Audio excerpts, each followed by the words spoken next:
We got a game on stream. I'm trying to remember. All right, my friends, here we go. This is the Graduate Show. It's one of my favorite parts of the week. Yeah, and we've been getting some good graduate shows recently, roughly around 10 to 16 people a week. And let's get into it, man. Every week, by the way, I feel like our site gets a little bit better. And then the two things I just want to turn people on to, we got now a rating graph. We'll check that out on a lot of people. And then also,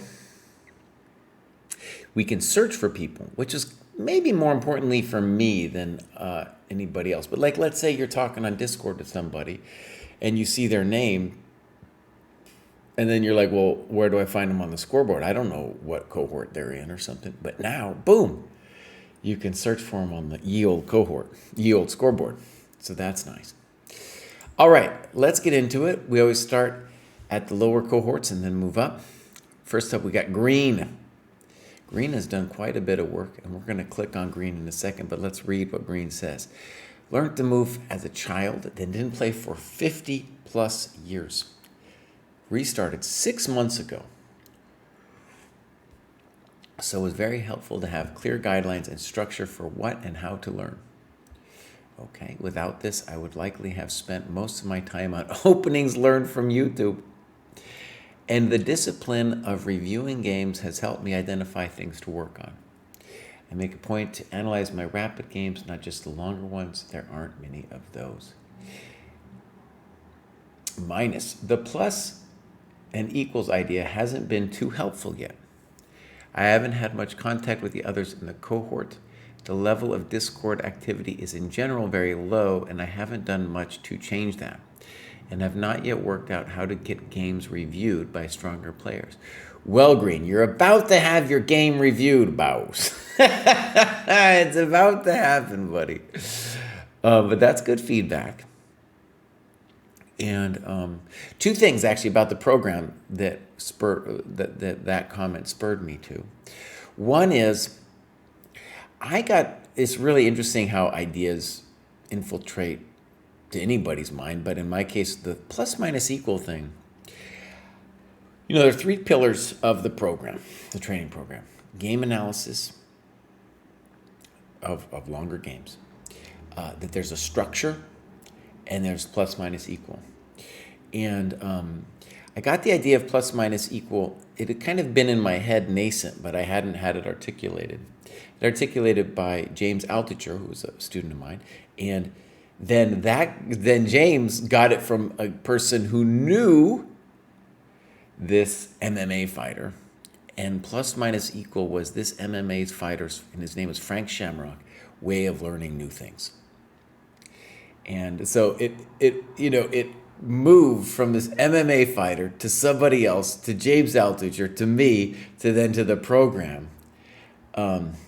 And I would say of all the three pillars, it's the one where it's the hardest, because for it to work in the program, because we have to organize, help facilitate people, especially like looking at lower rated players' games, having their games being reviewed by higher rated players. And I want to say for myself, I would love to do more just game analysis shows where I'm just looking at people's games. There's a lot going on in the dojo. There's a lot going on. I got to be making videos. There's always a bunch of emails. So yes, it's one of the things I'd like to do more of. Okay, one more thing before we look deeper into green. The structure. I just bought a book called The Paradox of Choice. And that book, I haven't read it yet. But I think the idea, the gist of it, as I understand, is that there's a psychological experiment, which I didn't know about this, that's why I bought the book, but that if you have a bunch of choices, the more choices you have, the more unsatisfied you will be with the choice you eventually make. And that definitely applies to modern chess study, because there are so many different things that you could study from. When I was a kid, there was just a couple books at the library, boss. I read all those books. Now, There's so many different things you can do. And especially when it comes to chess improvement, dude, people are just flying from this thing to the other thing. And then their mind's just spinning about what's the best way for me to improve before they could stick to a program. And so, for example, in our Discord, we have a lot of people being like, oh, I want to do this, I want to do that. I'm just like, bows. Bows, trust the program. That doesn't mean to say we have all the answers. That's not the point. But the point is you are just making yourself insane by going off and looking at 1,000 different resources. Okay, here we go.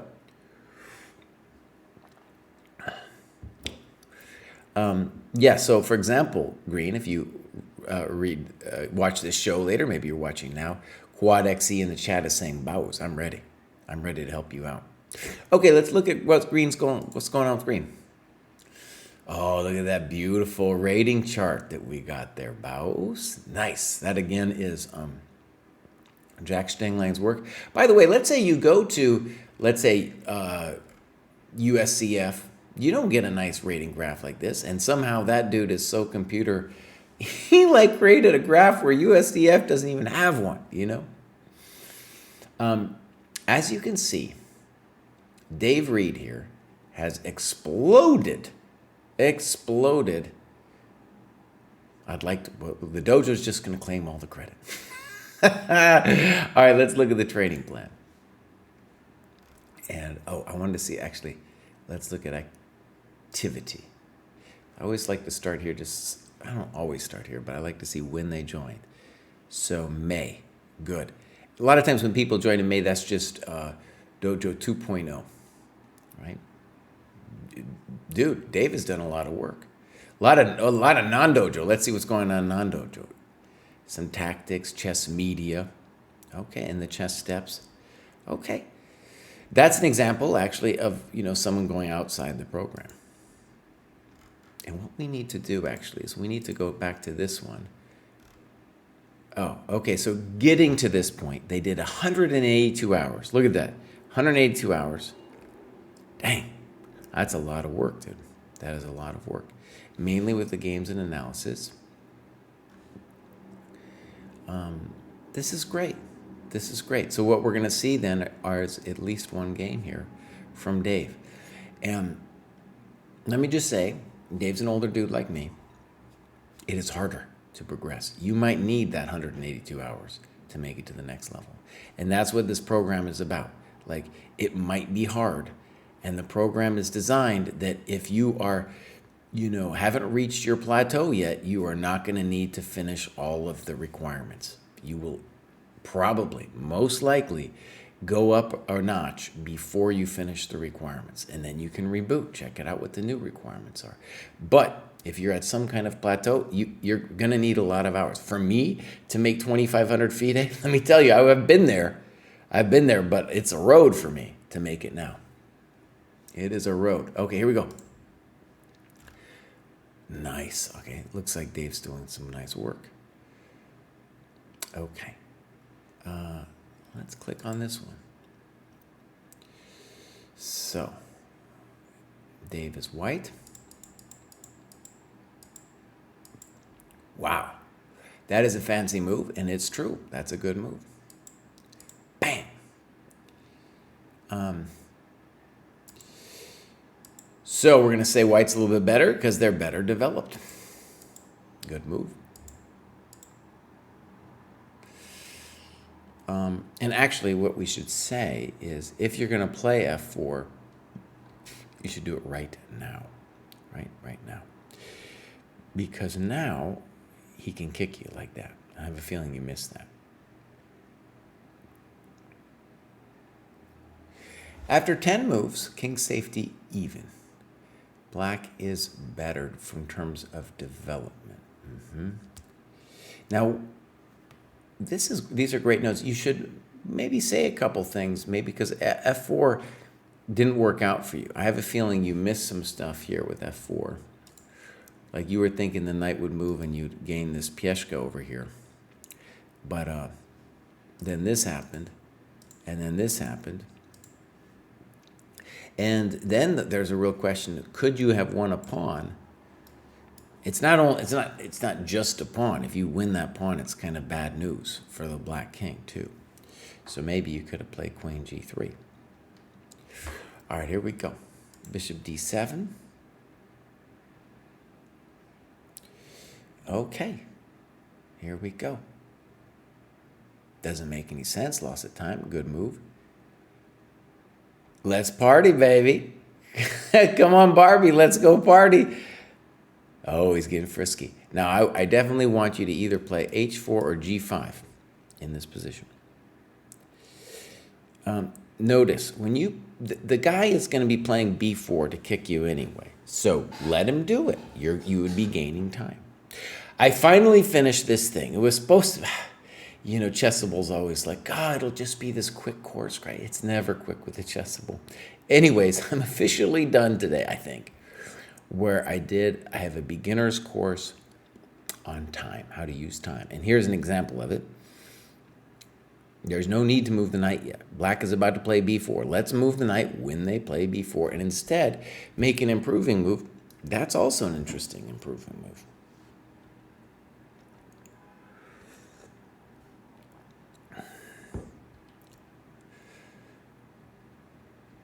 I don't like it. Now you're totally blocked. Uh-oh, now you're just losing a pawn. Now everything's gone bad. Oh no. Now we're lost. Okay, so Dave, you're playing some great moves, definitely better than your current cohort, okay? But you're missing some stuff, tactics, and that's the thing that I want you to make sure that you do some question marks, okay? Yeah, some question marks. I'm going to take a brief look at one of Dave's other games. Here he's playing Oberlus, the famous Oberlus. This is a dojo game. Fine. You're doing fine.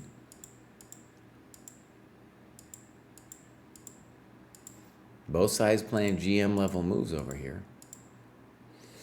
Mistake, since it opened up the diagonal, as it turns out, fatal mistake. Correct.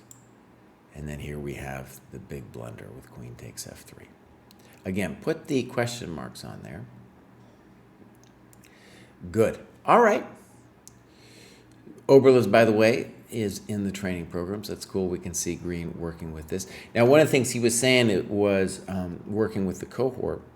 And one really cool thing about, say, this game is going over, doing an immediate post-mortem with somebody in your cohort will win for the win. Okay, good. Pop. We're going to go back to recent. So that was Green. And now we have GV.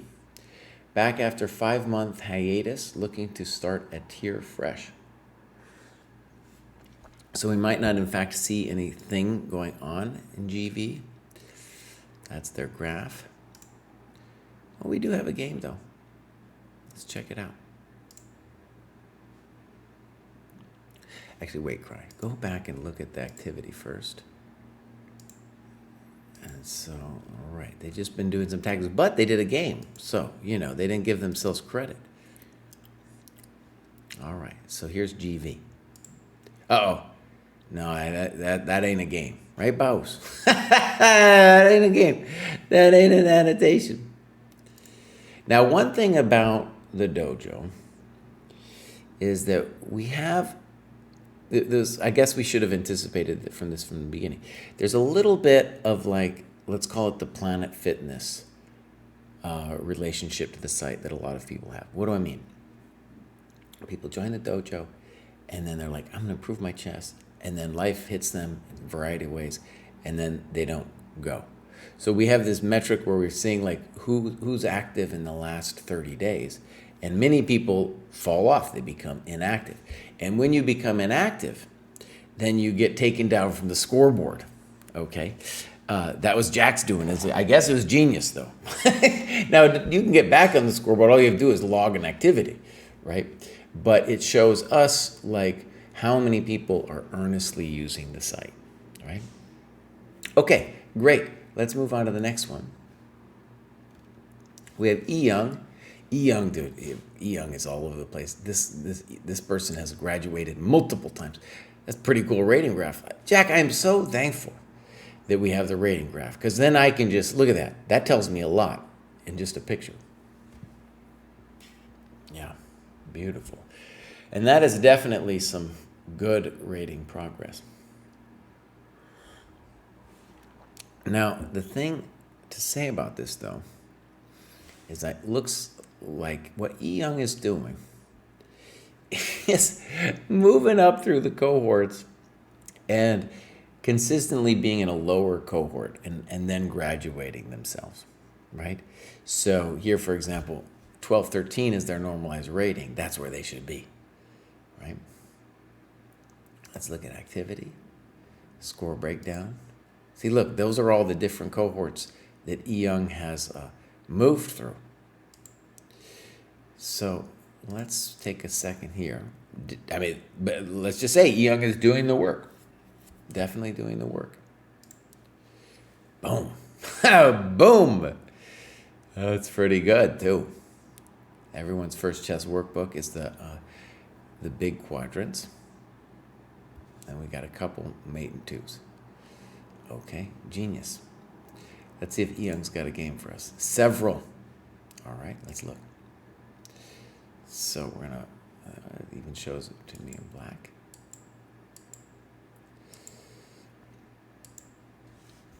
One thing, I stressed in this new video that I made for Chessable about time is one reason you don't want to study openings, you just want to study principles until you're kind of advanced, is your opponents are going to do weird stuff like this too. And then you're just playing chess.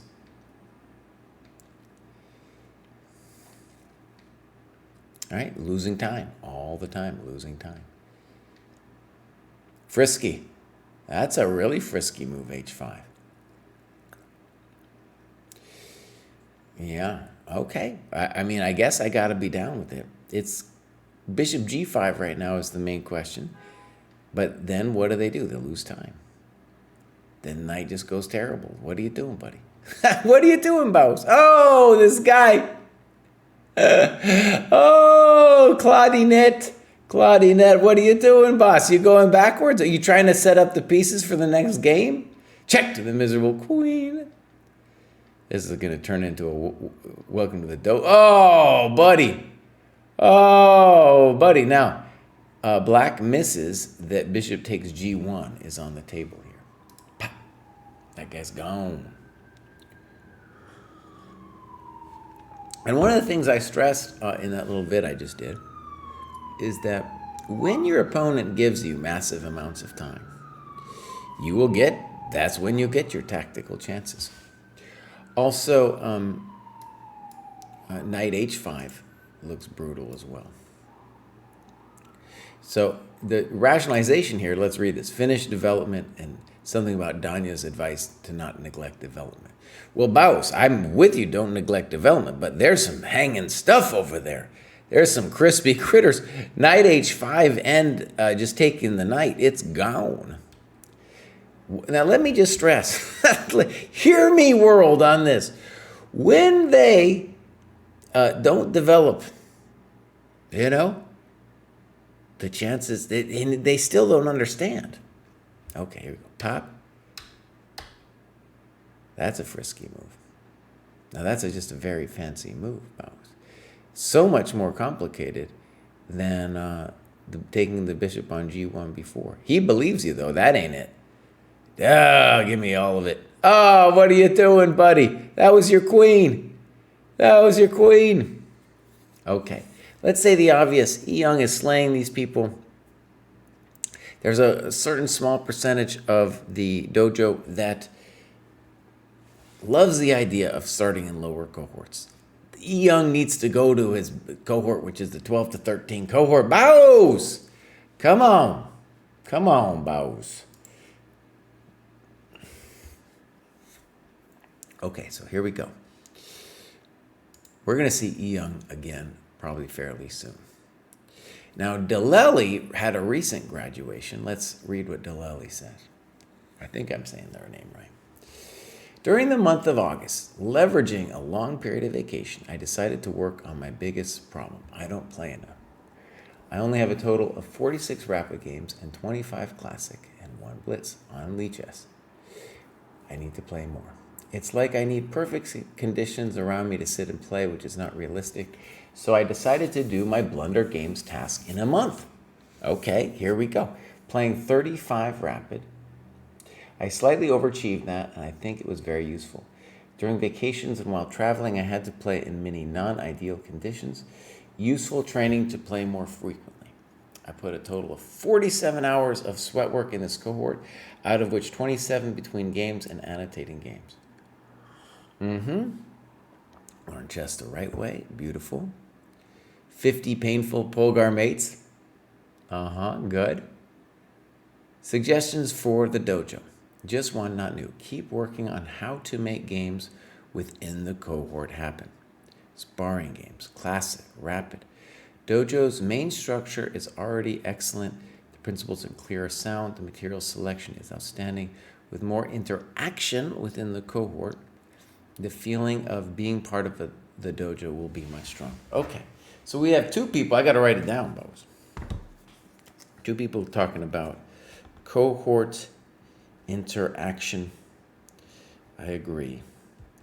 And so I'm just going to, I'm writing it down for myself just to, as a reminder for me to think about it. A lot of it is not just how to build the site, but it's also tech. Like, how do we create the site in such a way that people can, get together? Okay. Andrew's going to be at karate when he's doing this. But if you missed this show, by the way, we have this both on our Twitch. You can do a video on demand thing, also called the VOD by the Millennials, or you can go to the YouTube channel and check it out there. This is our second YouTube channel where we do the longer form stuff like this one. All right, Patrick says, I've been playing mostly Blitz over the last year, and I couldn't increase my ELO after a certain level. Okay.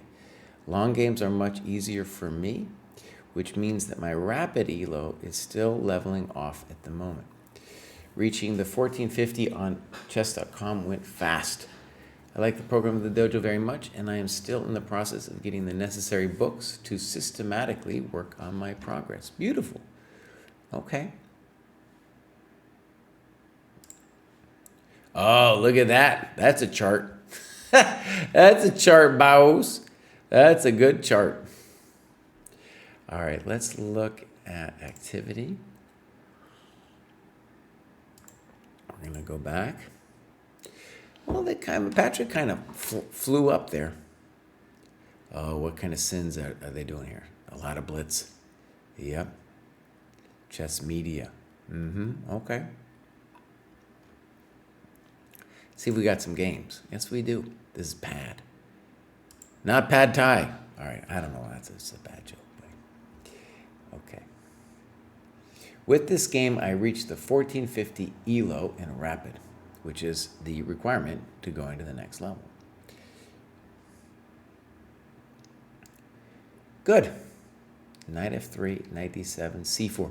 And you get special props on this move c4 because many London players at a lower level will just kind of always play c3, just like reflexively.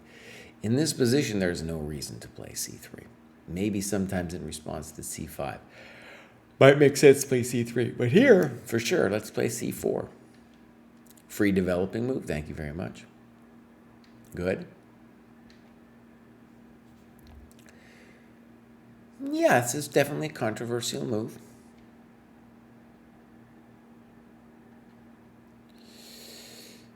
Knight e5. Now, I do want to say this it's kind of a fascinating position because if you imagine the bishop being here, this position would be close to a Moran. I don't know, little too fancy talk with the openings, Bob. I'm just saying though. So the question becomes, how should white play this position? And knight e5 is not my first instinct because the knight on d7, black's knight, it's kind of in the way of everybody. Do I really want to be trading that chump off? You know, I don't think so.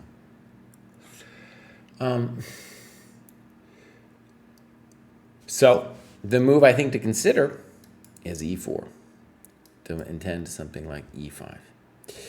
And we might imagine pop, pop, pop, pop, with kind of some interesting attacking ideas against the black king. Okay, here we go. Knight e5, castles. a3, you're losing time. They should definitely consider taking on e5 or, yeah, I don't know.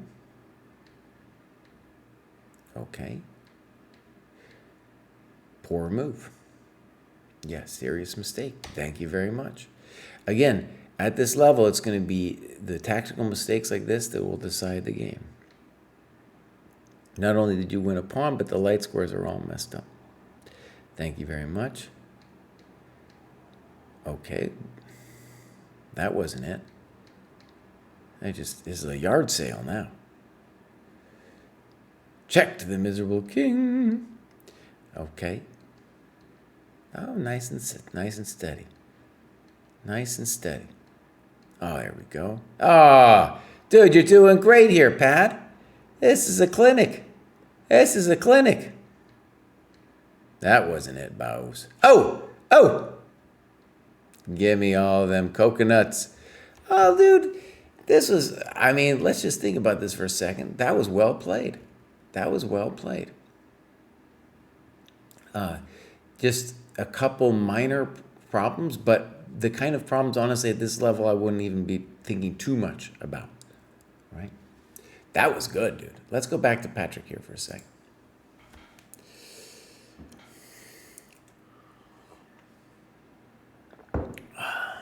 Really good, man. Patrick's doing great. Sam in chat, aka Beloved Bookkeeper. Check out our YouTube channel. BBK, that stands for Beloved Bookkeeper. It's not some kind of reference, okay?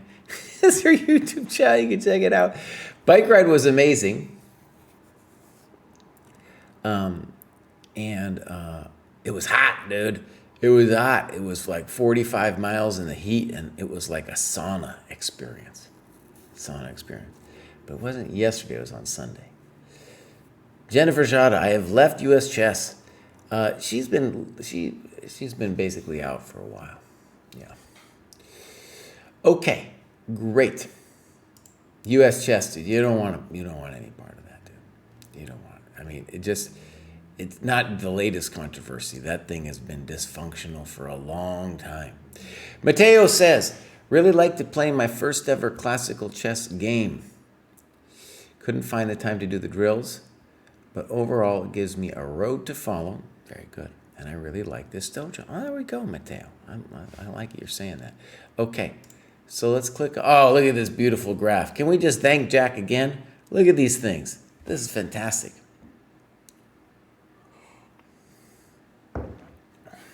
This is really good. 123 points of gain. Then we got some activity, and we want to go to the last one.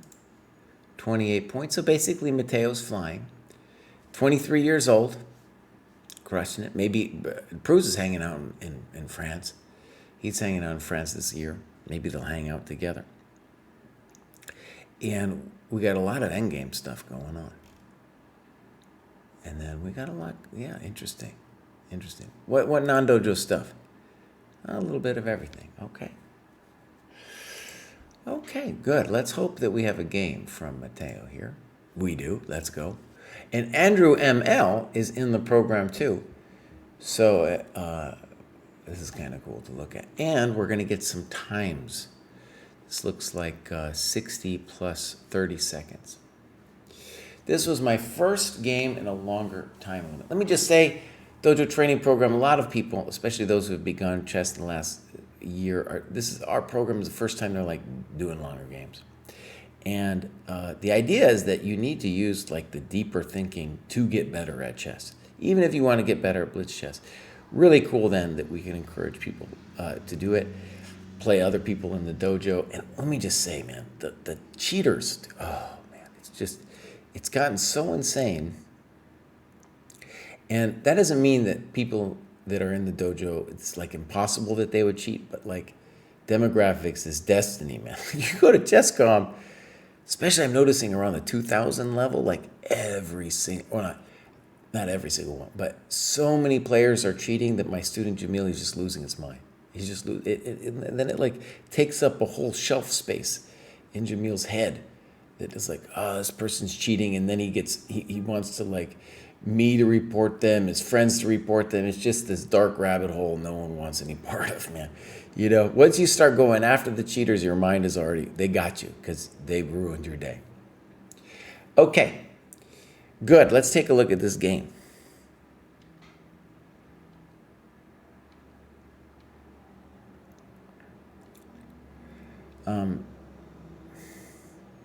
This is actually funny. We had a stronger player play a6 who's around 1700. I believe that was Figius.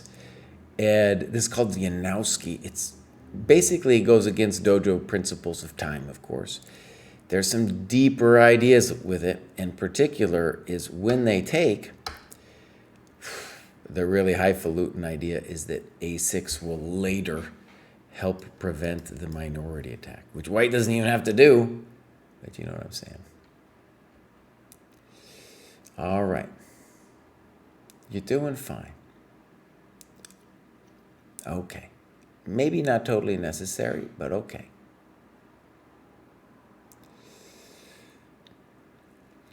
Okay. I'm not sure I like it because that's black's good bishop, and black doesn't actually ever want to exchange that thing. And now you correctly say, no, Baus, you must give it to me. And I'm going to just say you're doing great. Now, I think definitely you're better in this position. F5. And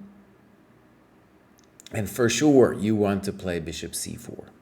Okay? Because if you can prevent that king from castling, even just for a moment, it's just the world is going to get harder and harder and harder for black. Okay? So, a4, not good. You know, no rush. Are you still better after a4? Yes, you are. Now black has time to do that. Let's hope you play bishop e5. Good move. Look at that bishop. Unopposed dark square bishop, the bomb. Castles f3, a little frisky. Why don't we castle first? Why don't we castle first? Now I'm worried about weird stuff like ef. That wasn't it. And now why aren't we castling, Baus?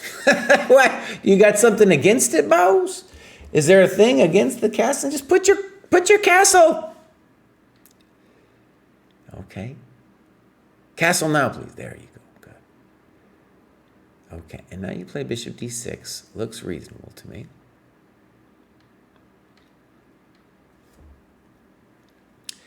And here you blow it. And as we've discussed before, this is why you're talking a little bit too much about openings before.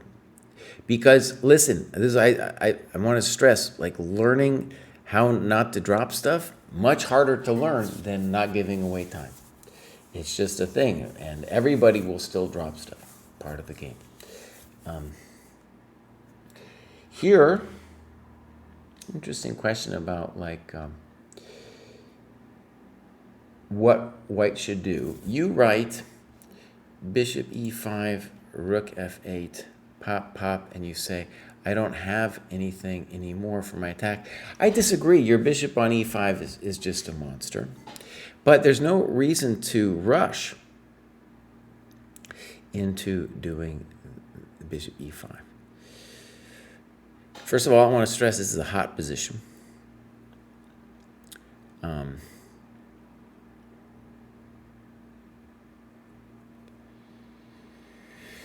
One interesting move could be queen e5. This, by the way, the position where you blew, it would be great to think about what you should do. Now, feel like I actually looked at this game. Maybe it was from Andrew, actually. Andrew might have annotated this bad boy. That's also interesting. And I like queen e5, and maybe the intention could be like rook e8. And if bishop here, we're saying that this is a blunder because of the murder on the back rank. Okay, but Mateo's doing pretty good. We're going to look at Andrew. Andrew also graduated. We're going to check Andrew out in a second, too. So let's just look at Mateo for a second. Started, dude, fairly recently, basically less than a month ago. Has done quite a bit and has now moved up. So I'm liking that.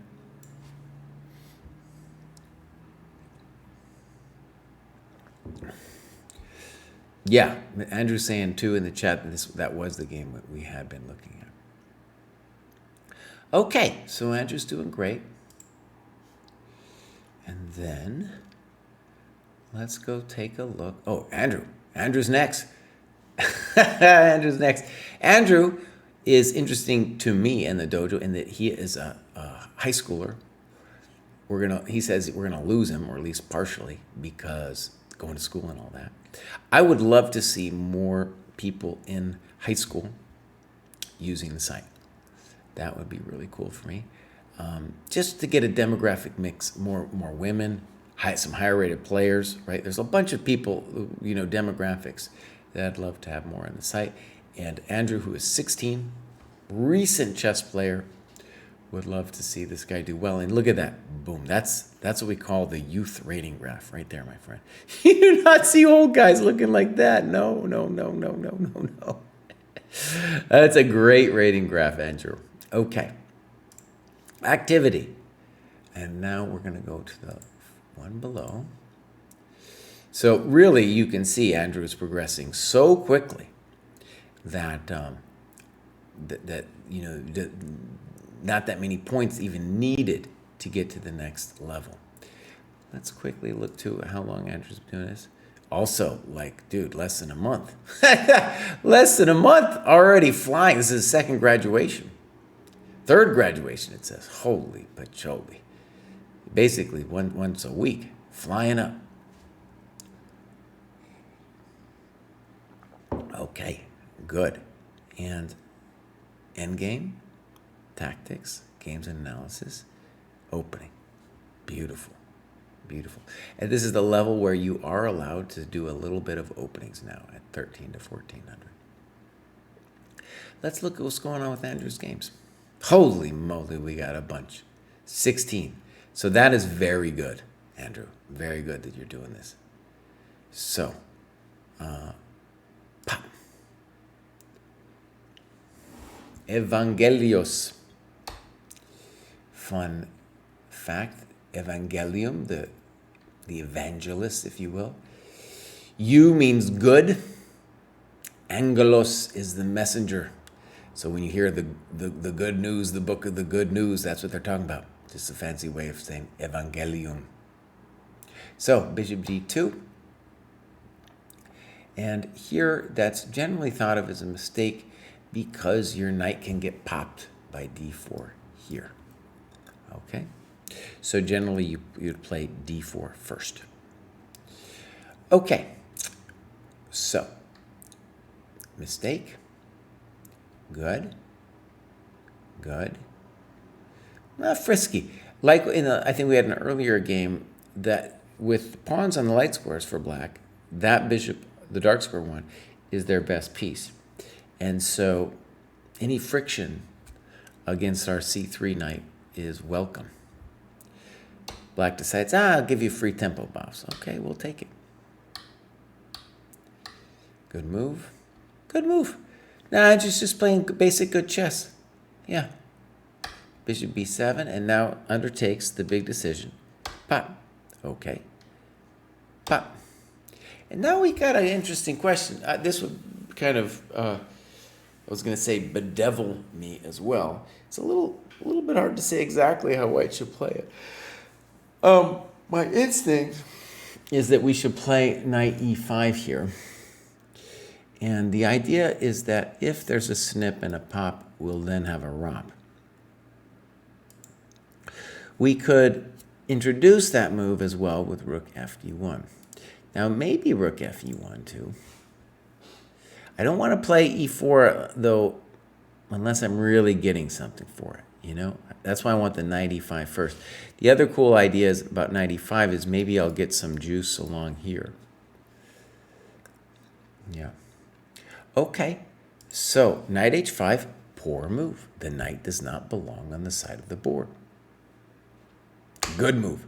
Andrew, you're playing good chess. Knight e5, all right, here we go. Here we go, you found the idea. And what happened with black? They're just giving away time like it's nobody's business. Knight d7, now we got ourselves some real questions.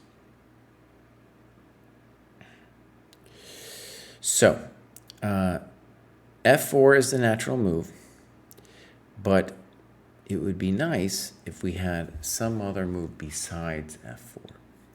Because f4 is going to dramatically weaken our position.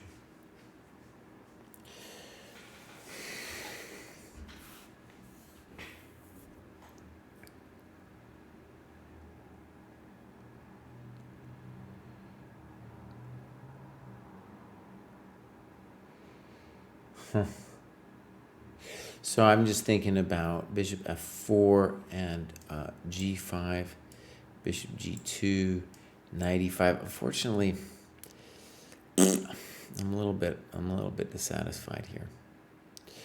Okay.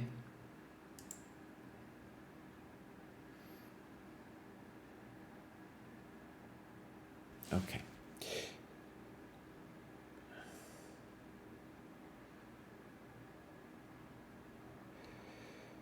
Now, this seems a superficial check, and I would be more concerned by a move like knight c5. And it might also be clever for black to consider f6 with the intention that if e6, knight c5. It's still very hot, though. I'm not sure about f6 because f6 honestly probably runs into that bad boy right there. Still, after say knight c5, it's hot. It's a hot position, my friends. I'm not sure.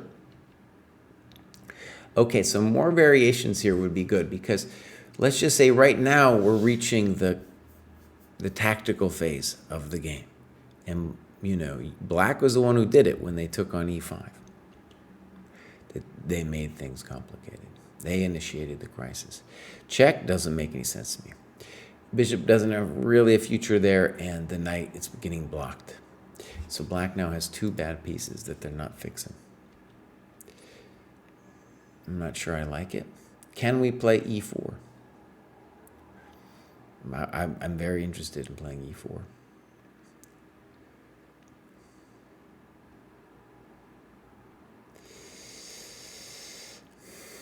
Now we're just fuddling and puddling. So this is where we need a little bit of annotations here. And we're going to say rook e8 I'm not sure they got a plan. And so we want to investigate e4, d4. Now we have both knight e2 and knight d1. Knight e2 is interesting because it's not entirely clear how black keeps this pawn on d4. Knight d1 is also interesting, intending knight f2, knight f2. Okay. So queen c2, black goes back. And here you can see there's some indecision with your rook.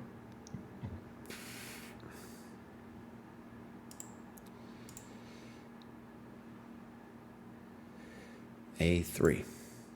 I'm not sure. I feel like this was all planless. Hard to find the plan, and that's why we want to look at it in the post-mortem. But then, obviously, your opponent's going to blunder here with queen c7. Pop. Now I'm going to say it's more than just an advantage. I'm going to go ahead and say this is a done deal. Because you got the Bishovskis and your your king position now is so much stronger than black's. Good. And now we want to ask, do we want to take on b7? I think the answer is no. I think we'd much rather play e4 and then follow that up by rook d6. So this gives the black queen some zhuzh. Good move. Good move. And again, Andrew, we want to spend a little bit more time thinking about the variations here. So for example, what's going on with f5? If they have to take, then we say, well, that's pretty cool. Then we also need to wonder, though, does that work? If that works, then maybe we don't want to do this move. And it kind of looks like it works, right? So those are the variations we want to look at. If it doesn't work, though, then we want to start thinking like, oh, well, let's get the party started this way. Or maybe if you want to play really slow, you could play queen d3 to d5. I don't understand that move. I don't understand knight d4. It looks like he just gave you the pawn and the file. Whoa. And now we got some good variations. Okay, I like those variations a lot.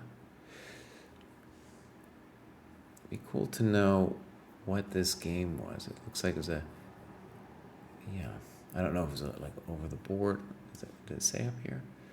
No. Queen e1. Okay.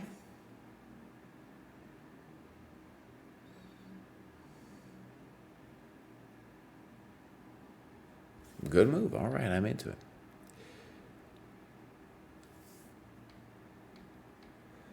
Oh, look at this guy go. He's angry. It's an angry move, Bose. There you go. There you go. That's it, Andrew. Well, look. So you can see, my friends, Andrew is clearly going up to the next level pretty quickly. And so let's do a quick diagnosis here. What we can see with the inventiveness of queen e1, then e6 with the idea of rook d7 if you take, and then queen c3 if they go like this, that is really good and really good example of being gifted tactically, right? And looking for some ideas. And then where Andrew's going to need work is these series of moves, right? Where it's just kind of moving back and forth, right? Okay, but that's great, man. Andrew's coming up. And so hopefully Andrew won't be too destroyed by school. And, actually we go back to Andrew's rating. Now maybe it'll, like, let's imagine the school year, maybe it won't go up quite at this, at this level. It might level off a little bit, but we still expect it, to be going up just maybe at a slower rate. My friends, Andrew's going to karate. Karate. I am going to take a quick pause myself. There's the pause that refreshes, and that's where I'm going. I'll be back right in a second.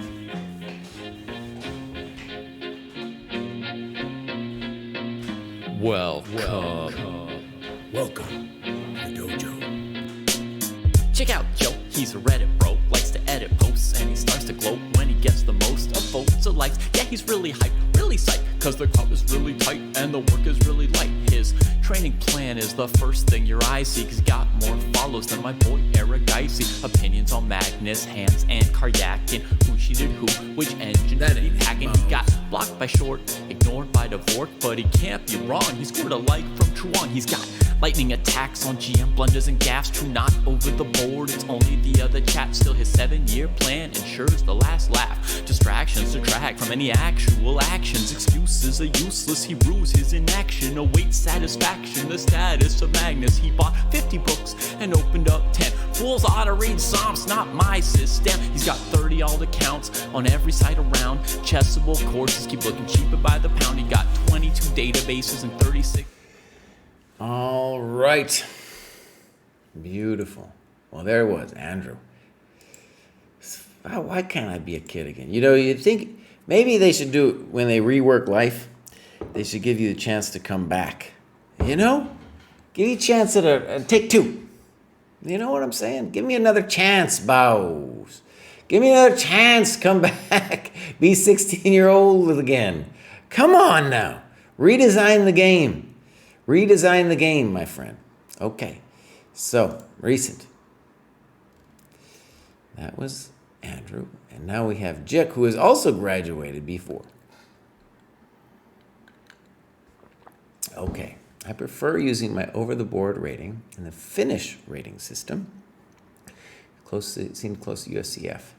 Okay. Beautiful. However, I feel I'm improving in shorter time controls as well, and definitely feeling the effects of going through the Chernoff books in my understanding of the game. There you go. And I can tell you right now, 132 points, that's some real work right there. So let's go and check out Jick here. So I don't know, actually, let's figure this out. So that's the ChessCom, but okay, I think what's going on is maybe because we're able to link to most of the major rating systems, and my guess is what Jick is doing is just inputting manually their over-the-board Finnish rating into this thing. One confusing thing we've been asked about actually is like, well, if FIDE goes through with this new business, it would apply to Jick in that the new rating system, if it goes through, a lot of politics need to happen before that goes through, but would set a lower boundary to the FIDE rating floor of 1400. So until you got to 1400, you don't even get a FIDE rating. Back in the day, it was like 2200, and it's been significantly lowered to now, I think, 1000. All questions about deflation around that. Anyways, so at some point, Jick might be able to use their FIDE rating, you know, if there's enough FIDE events that Jick can play them. Okay, let's look at what's going on here. And that's a lot of work. Jick is doing a lot of work, and it's a pretty good distribution. I'm going to guess these are the Chernoff games. Let's look. Most instructive games, logical chess, move by move. And I'm so happy that that has been a productive thing for Jick to go through. I think, for example, Andrew and Krabby Krab are teenagers. They need to be looking at these books too, right? Doesn't mean you have to become a positional maestro. It just means a little bit of experience. A little bit of experience about what you're looking for in the game, especially in the middle game. Okay, Jick is in the chat. Beautiful. Probably late over there in Finland. Oh man, someday after Russia mellows out, I'll go visit Finland, dude. Russia needs to mellow it out though before I go, and my kids need to be a little older. Okay, so here it is. Jick looks like lost a game here against AA. This was a rated over the board 70 plus 30 game, which I try to play every other week in a club nearby. One cool thing about Europe that Americans don't have is this thing of like a club game or a club league. We have some of it, but I want to stress, man, that's so cool. I lived in Germany forever and played in Bundesliga. Delicious, you know. You play one game, maybe two games in a weekend if you're in the first Bundesliga. And then you have like a team, you're traveling with them, you're analyzing some, you're making some jokes, you know, you get a little chess culture along the way. Okay, so let's look at this game. And by the way, one thing about the Dojo Classical is in a lot of ways that's replicating that experience. It's not as cool, obviously, as being over the board, but you can do it once a week. And the cool thing also with being a dojo is you're not going to have cheaters, and you will be able to do some postmortems. All right, here we go. Okay, fine. Fine. Fine, fine. Controversial. Now, here's an interesting decision for you, Jake. And you don't say anything about it. Totally possible for you to play CD, but I want to argue that ED is definitely the right move. Because you have one problem piece, and why did white take? Oh, white was terrified that you were going to take at some point. Maybe you would, maybe you wouldn't. It's a little controversial for you to take. In any case, that's why white took. Now, we want to say, oh, I have one problem piece. Let's free that bad boy up. Bang. Right? Now, there might have been some pawn structure, thoughts that you had in deciding on CD, but pawns aren't people. Your bishop is a person. After CD, it's still not a person. It's still not a person. It's just still sitting there. A little weird. Bishop f4 seems more plausible. That's weird. Now, why is it weird? Because you're not fixing your bishop. Got to fix the bishop. So what would the normal move here be? b6. Ooh, and so I want to stress you are burying your bishop on c8 here. Good move. Obviously not the happiest move that bishop has ever seen. Okay. Now, I think you wrote in the notes that you spent forever on bishop d8. Notice, when things go wrong positionally for a player, that is usually when they have tactical problems, right? When you forgot to bring out your pieces, right? And so that's when you have to really tank and come up with a weird move like bishop d8. Good move. Knight e4. And now we just have the question, is white knocking you out?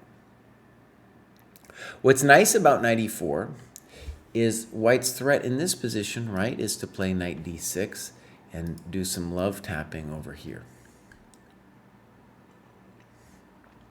So,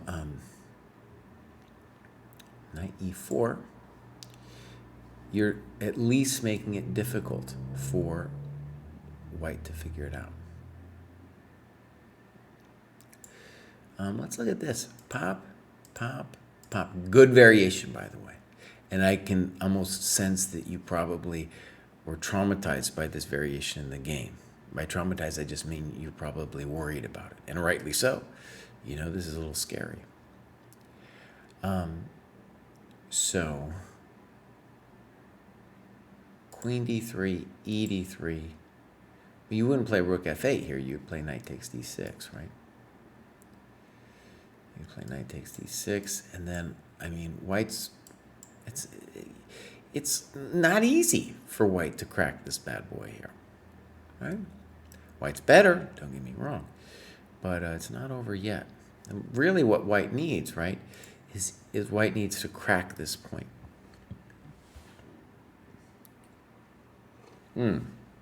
So I got a good question. How about would this win for him? Bishop c7, this looks like it wins.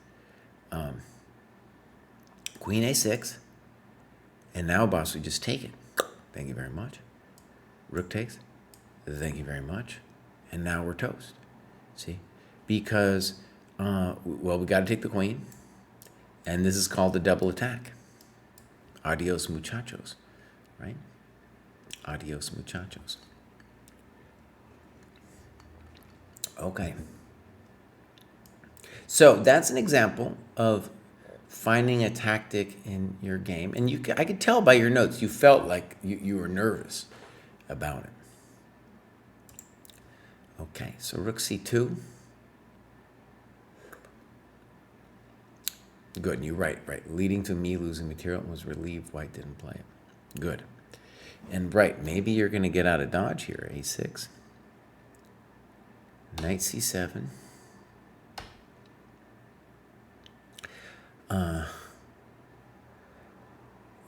Boom. Good. Now, this is a position where we definitely want to say white is much better, right? But maybe you're going to live through this thing. Knight df6. And h3 maybe, but you'd think, right, this is the moment to hurt you. And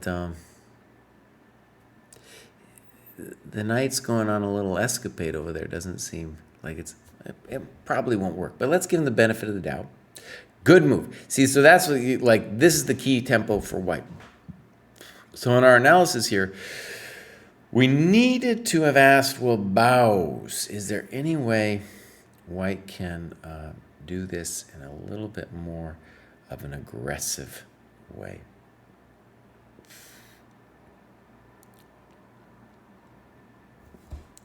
Here's a move that comes to mind. Knight e5. That move looks annoying. We're putting pressure here. Oh yeah, it looks really annoying. We're putting thoughts of f3. We're obviously covering knight g4. One of the things I just mentioned earlier is I did finish this Chessable course for beginners on time, and really it applies even players much higher. They're not respecting time. And h3 really says to me, like, oh, white doesn't understand that, like, black is about to break out. And you just gave him a move, Bobs. You just gave him a move. All right. So here we go. Bishop d7, good move. And now we could play bishop b5 here. And after bishop b5, we got to say, oh, at least I'm in the game. And you're also in the game here. So congratulations. And a lot of times, people give you chances to get back in, and that's definitely the case here. I don't know about queen e7, because if it's true that dude is going to put his rook here, well, we should probably be putting our queen somewhere like here,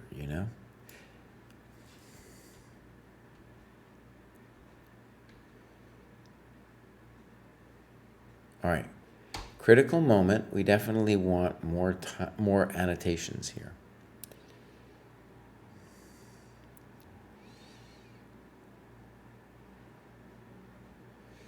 This is pretty spicy. This, by the way, I mean, if this works out, you get full Genius Award points. Because the first thing they do is they get rid of their beautiful bishop. And I know why they did it. They're thinking like, well, if this goes down, and then this goes down, then it looks like we have counterplay. Do we actually have counterplay? That's a whole nother question. So in our notes, I think we want to ask the following. It's a beautiful rook. Check to the miserable king. And now white has two moves. Bishop f1 and king h2. Let's start with bishop f1 and just ask ourselves, bows. Do we actually have anything in this position? That's the question we got to ask. I don't know. Instinct says no. Instinct says no. Yeah, it looks like white's totally fine. So they blow it here. Now we don't have a back rank problem. Now our pawn is controlling this knight. Check to the miserable king. Bishop f1 is certainly a thought. We should put it in our notes. And now you correctly see that knight f2, queen e3 is a thing. Good, and if you find that move, it makes sense to me. I don't know. Rook c2, very good move. Knights on the rim are dim, my friend. Somebody needs to clue white into that. Good move, I think. I'm not sure. It's getting real sketchy here. Okay.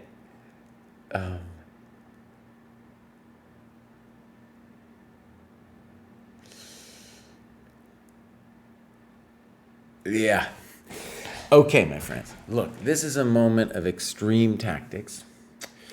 And I think the reason that white did not play this is they were afraid of this move, rightly or wrongly. But bishop e4, de4, queen e4, it's still pretty hot. So for example, pop, check to the miserable. Let's just put it on f8 for a second. Pop to the miserable. Pop to the crapola. King g1, and it looks like white's winning something. White has won something. These are the tactics we want to look at.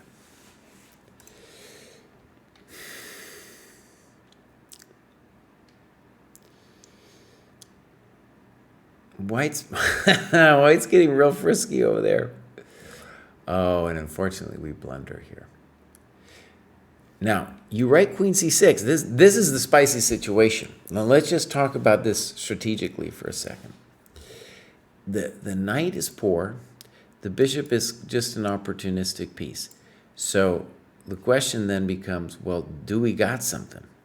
No, that's what we need to look into. Maybe you do, maybe you don't. This one's not easy to say. Like queen c6 doesn't really solve all of our grief because of rook b8.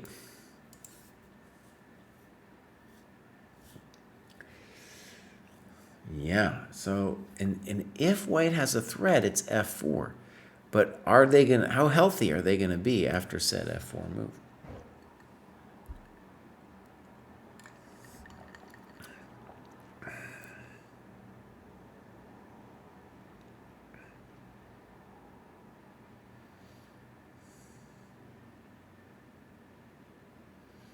It's complicated. I don't know. I don't know. Maybe this bishop h5 is pure genius. It's like white's position, though, is highly, like it's just one little problem away from being toast, you know? But it looks like they've got everything kind of nailed down.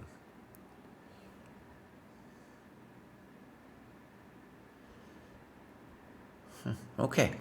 So, blunderishes. And now this should be easily dealt with here. Yep. I don't know why I guess f3. I don't know.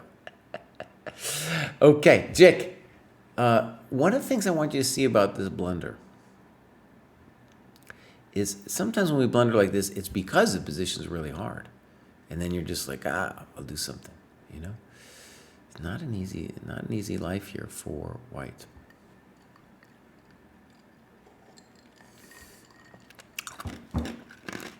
Okay, I think this is the main variation. Not sure. Notice a true bummer is when we take here, they got a4. I think that's highly annoying. Bummer. So again, I don't know, maybe you are in deep trouble here. Very tactical, interesting situation. How do you learn tactics? Doing stuff like this. Yep. I'll go back a second.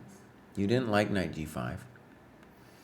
But notice, queen c6, I don't know. Because, like, rook b8 is definitely going to be a thing. Right? And then there's all kinds of moves that are available to white after that. Okay. Was there a better one, though? I don't know. It's hard. Bishop f3 is, unfortunately, locking down this target, which was really our only target. It's surprising that he's getting away with it to me because this knight is so dumb. Right? Ooh. Okay. Good. Jick, you're doing great, buddy. You're doing great. Let's just go check for a second here. We got several games, so that's looking good. We have the activity, and dude, Jick is bringing it. You know. Jick's been here. Yeah, so probably was here with us for Dojo 1.0. We started 2.0 May then.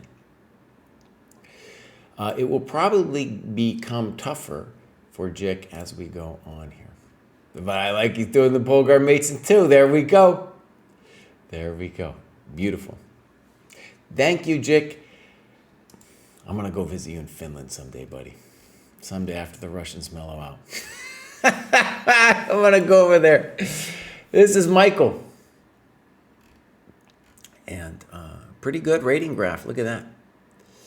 Pretty good. Let's go activity. How long has Michael been here? Not so long. Just started.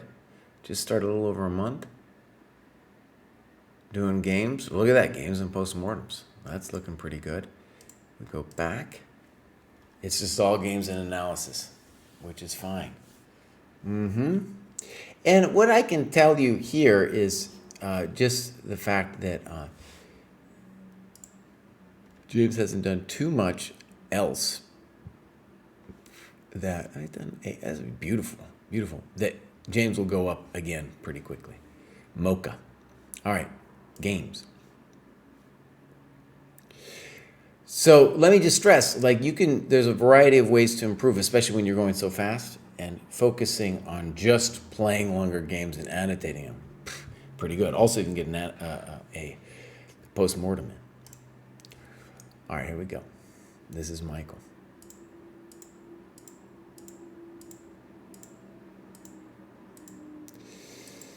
Okay, Michael, buddy, you're killing me, bows.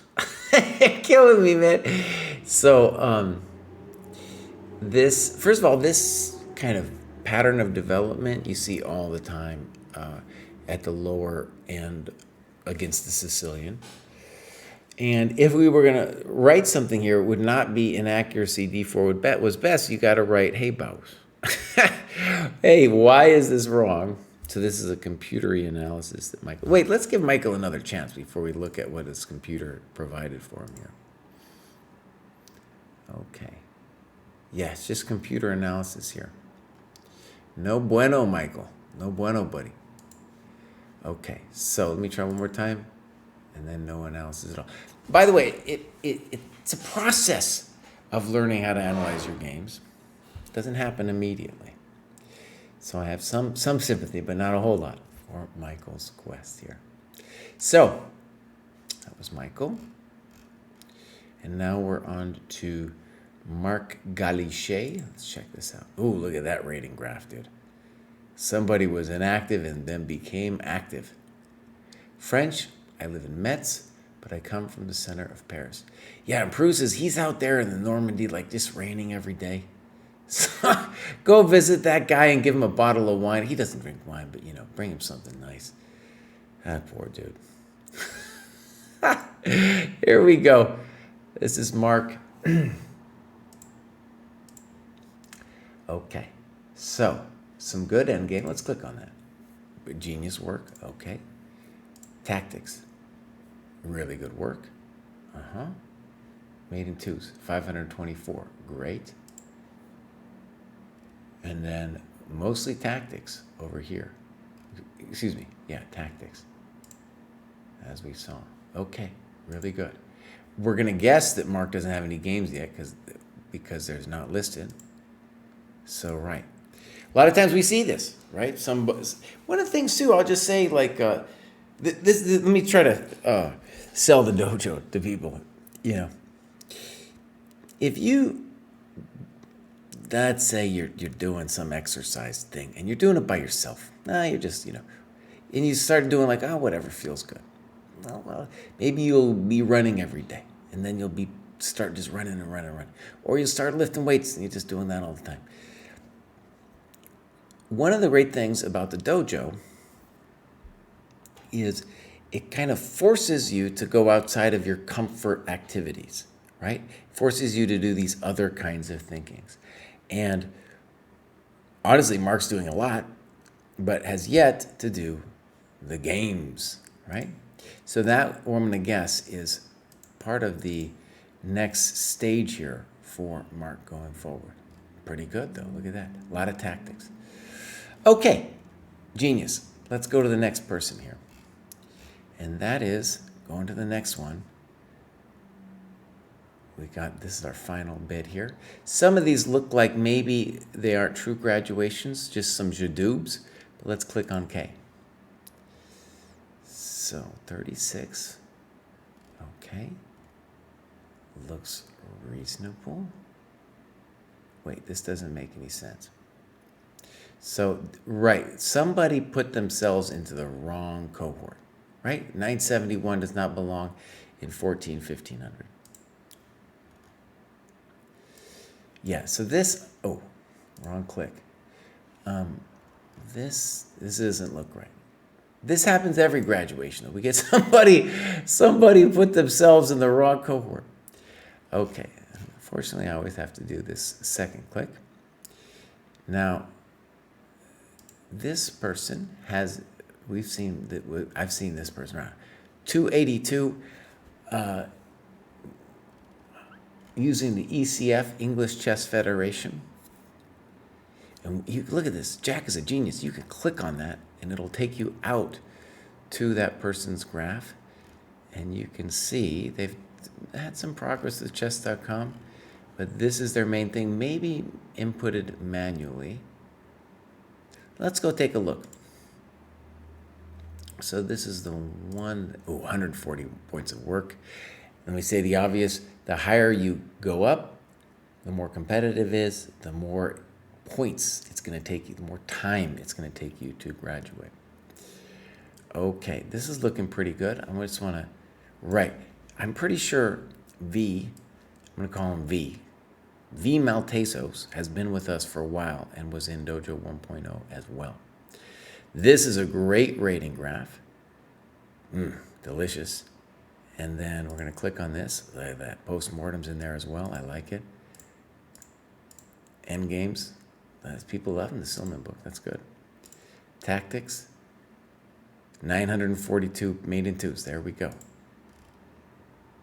And, okay. 6 minutes of end game. Some people haven't entered their time. Not necessary to enter the time. Okay. So now we got games. And V is black. Let's get into it.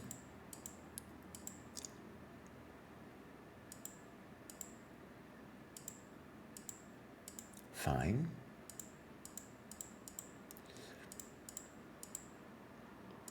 A little weird.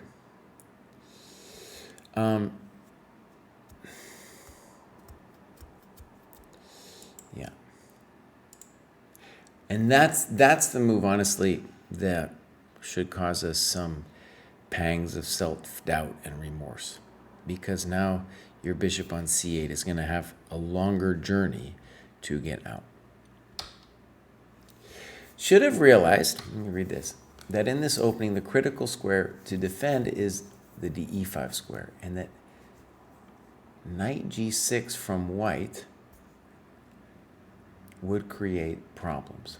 As such, black should have moved the queen on c7 first to control f5. I'm a little bit confused about these. I don't understand. I think that avoid being pinned from bishop g6 means bishop g5, and have the flexibility to move the bishop to e7. It's hard for me to say that bishop d6 is a mistake. However, we do need an answer to this bishop g5. And one trick that I know is if you played queen c7 here, if I'm white, I don't think I want to take that thing, right? Castles, castles, a5, c3. Good move, good move. This move weakens the king and achieves nothing.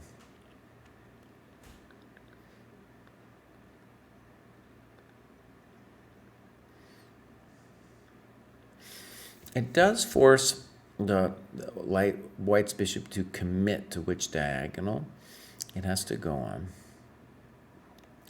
And the thing I want to yell at you for here is what you really need to be sensitive to is this dude not working. Okay? So here I think you have a choice. Bishop b7 or bishop a6. You got to do one of those moves. The bishop must come out. Okay? Bishop b7 strikes me as the more principled move, but you might be able to get away with bishop a6 as well. And now you're passive, and your bishop still isn't fixed. Knight d5. Critical moment now for white. What should they do? Good move. Don't trade that. Don't trade everything off. Now white is truly better. I don't know. A3. Good. So this is partly a tactical mistake. Let's call it a tactical mistake, right? Because black isn't realizing that this isn't actually a thing, right? Because of queen d3. White could, in fact, play b3 now as well. Check to the miserable. It's not really check. You know what I mean. Oh, that's a little frisky, bows. That's a little frisky. Now, one thing, V, that I want you to really feel, and I mean that in the sincerest meaning of feel, is that you're doing a bunch of stuff not being sensitive to the plight of my homeboy here. Okay? Way too insensitive. And once you become sensitive, oh, then you're a real player, right? But what you're doing is you're like scratching at white, hoping that that problem is going to somehow just resolve itself. It's not going to go away. It's not going to go away. Now, white needs to put you away, and knight e5 is definitely a good-looking move. h4, knight g6, very good. Very good. Let's just show the trick. Check. No matter how you take, it's a friend called mate. And it's thoroughly appropriate that knight e5 is knocking you out like this. And you write queen e8 is much better. Okay, the queen e8's interesting. Good move. Good move. Obviously, things are going white's way, but that is correct. Mundo, the right move. And f5, of course, feels like you're just giving up, right? And now this is like he's got the pawn and the compensation. Somehow white won this, black won this game. White definitely is making it a little hard for themselves.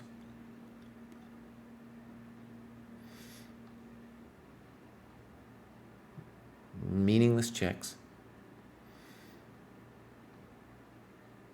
Good moves. And now, right, white has basically stepped on themselves. Now, one thing that we want to talk a little bit about is to think about it from white's perspective and ask ourselves, what would have been the way for white to play this position? We can imagine, for example, that white just thought this was going to be easy, the game would be over soon. It's happened to the best of us, right? Unfortunately, it's not totally over.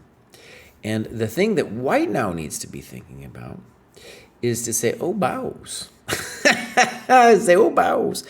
I need to fix the bishop on c2. And g4, honestly, is like an attempt at fixing it. Unfortunately, we're not really doing anything yet, right, with g4. One cool idea might even be to play b4 followed by bishop b3, just to get that bishop working. Yeah, and that would be a way for white to play with zero risk. If anytime rook g7, we just so snip snap and then put this beautiful knight there, right? Frisky, risky, frisky and risky. Boom. Let's read what V is saying. Again, I realized the computer does not like this move. At the time, I thought I'd be better off exchanging some pieces.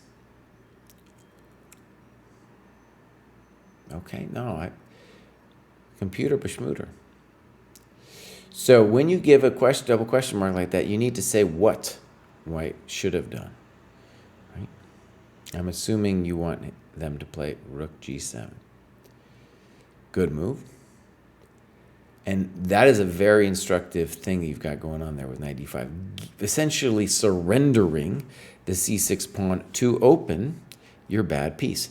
Now, let me just say something. You can call me a broken record here if you want. The whole game you haven't been sensitive to this dude. And then CD, putting that big fat pawn in there, not sensitive to the dude. Okay, like a lot of times here, people aren't... They're terrible endgame players. You're doing great. and all of a sudden you're better. And then the cruel thing we used to say back in the day is, if people couldn't, we would say, if you can't win this position, I don't know what position you're going to win, Bows. That was the cruel thing we used to say back in the day. Good move. Oh, just give me it all. Give me it all. Oh, everything. Oh, baby. Yeah, there we go. So good game, V. Good game. Again, you will see me say it again and again, but at this level, we're starting to get to the period in the progression where you have to become sensitive to the bad pieces. Okay. Yep. Good. Let's go pop. And we got to go pop. And now we're on to Louris. I have a feeling Louris is hasn't done much going on here. Well, Louris has done some things. Okay. Well, Louris, okay, they joined the dojo very recently. Yeah, so a lot of times what happens is people join the dojo recently, it's a quick graduation and we don't actually see too much of what they've done, like here, 7 points. Louris has a game or two. All right, let's check it out.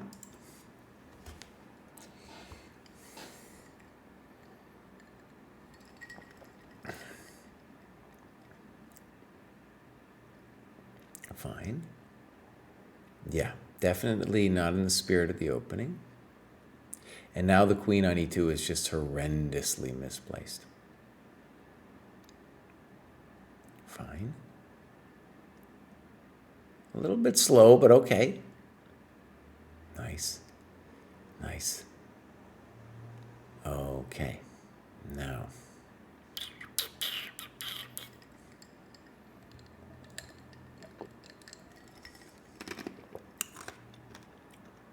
Just thinking if you have any dirty tricks.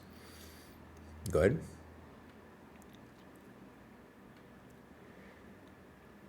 This makes me nervous. 95. Queen c7 would be the simple way to play the position. Makes me nervous because of some potential f4. Right? So the variation I would want to see here is what would happen on f4. You can tell why I'm nervous, right? I'm worried about Freddie getting dready over there. That's what I'm concerned about. So, white definitely makes it easy for you. You're playing for mate. Okay, maybe we can do it this way. And now knight a7 looks good. Very good. g5 looks good. Great. Bishop g3. Good move. Okay. Now you take winning a pawn. Well, it can't be bad. Let's win a pawn. And let's play knight g5 next. Oh, even that might be fine too. Don't play rook e3. g5. Just solidifying le biznaz. Now, when we got to say about g5 here, is we are killing our knight. Maybe it's not such a bad thing, but we just want to be sensitive to dude. And I actually really like, I want to just show you guys here. Great move. Great move. So we were talking about sensitivity to the bad piece. And I was wondering when I saw g5, I was like, will black fix the knight? Boom, they do. Thank you very much. Now we're in complete control. Simple and strong. Ooh, look at that brutalistic move, dude. Take it easy, Bows. Take it easy. Dang. Now, fe2. And I got a question. fe2 looks like it's winning. Maybe, perhaps effortlessly. But this one looks also deadly. We cannot take here because that's a fork. We cannot take here because that's a cork. And so rook takes. Snafos. Knight f4. Okay, g3 seems forced. And then there's a question of, can white get out? Maybe. Maybe. Worst case scenario, though, we could play rook c2, and then we're going to start chomping after we take here. Okay, so what you did is conceivably better. I just wanted to look at that variation. Snafo, Krafo, Kuko, bishop f3, Forsto.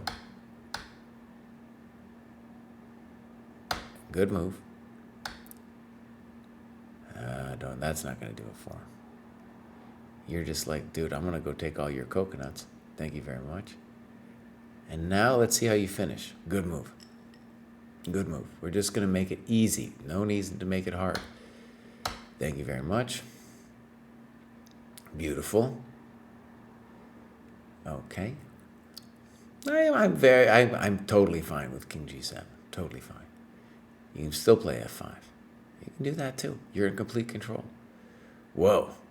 Whoa, buddy. Hey, lure us. Are you insane, dude? Are you insane? Lure us, buddy. Life was a dream, bud. What did you do there? Now, I will say, I intuitively, I believe this is still winning, but we're taking on a lot of unnecessary pain, you know, because F5 is the end of the game.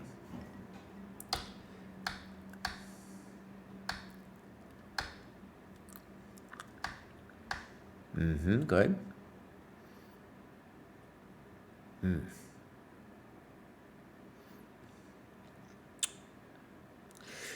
Okay. The move gives me a little pause here is King E3. I believe we're going to be winning, but I just want to say that wasn't it, because now F4 is too much. And that's a pain.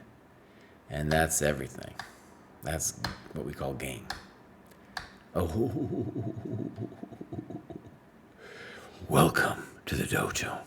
That's right, buddy. Trusting their pawns. That's right. That's what Jake is saying in the chat. Absolutely correct. Trusting the pawns. That was pretty good. That was a pretty good game. It shows, actually, if I was teaching white, I would say, buddy, now you do this move, that you have no business in learning whatever highfalutin thing you did with Queen E2. I realize there's a highfalutin way of playing chess like that. But if you're going to take that, it means no, bows. You just play principled opening moves. You will do much better than whatever fancy YouTube thing that you watched when you played for Queen E2. Okay, good. We're going to go back, pop. And I have to unfortunately click through here. It's not the end of the world, cried. Stop complaining. And then Octopist was just like, that was too easy for me, bows. I'm flying up. 198. Well, you can see it. We're just flying over here. You know, just boom, boom, boom. Yep. So 1722, like a 100-point gain. It was easy. It was easy in like a couple weeks. All right, let's check out this activity. Basically joined the dojo pretty recently. I have a feeling we're not going to get any. Oh, we do have some games. So look, this is interesting. Usually we have somebody logging their activity but no games. Here we have some games but no logging of L activity. Unless there's something here. Not really. Okay, but let's take a look. Here's Octopist. Uh-oh, that ain't it, Octopist. That ain't it, bows. Let's give you another chance. Oh, no. Like I said, sometimes it's hard for people to put the work in. This also looks like it's a 15-minute game. Okay, don't put your 15-minute game in here. Don't pollute the dojo. Octopus, though, let's just say the obvious. Octopus is flying up. It's too easy for him. I will tell you this, Octopus. There will be a point when it won't be so easy. Okay, and then you're gonna have to put in some work. I think the next one might even say, that was hard for me. That might be what it says. This is Guybrush. Guybrush is pretty much flying up here too. 1798, flying up, way up here.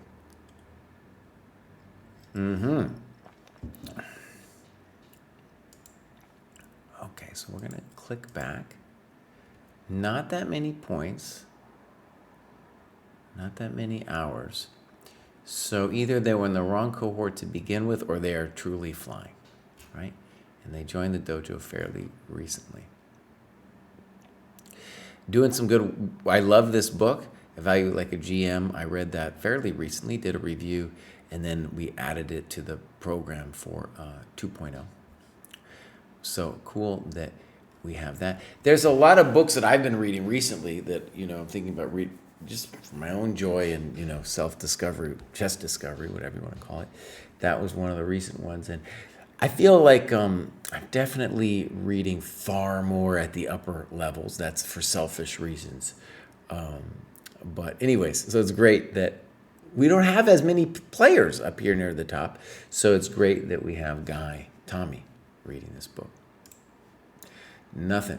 Okay, like I said, Tommy is going to be doing more now that they've come up to this higher cohort. It is a tougher cohort, my friends. It is. Let's go look at that cohort real quick. You can always look at these cohorts here. Now, Glios, dude. Oh man, dude is working on it. 231 points. You can let's just say here, Tommy.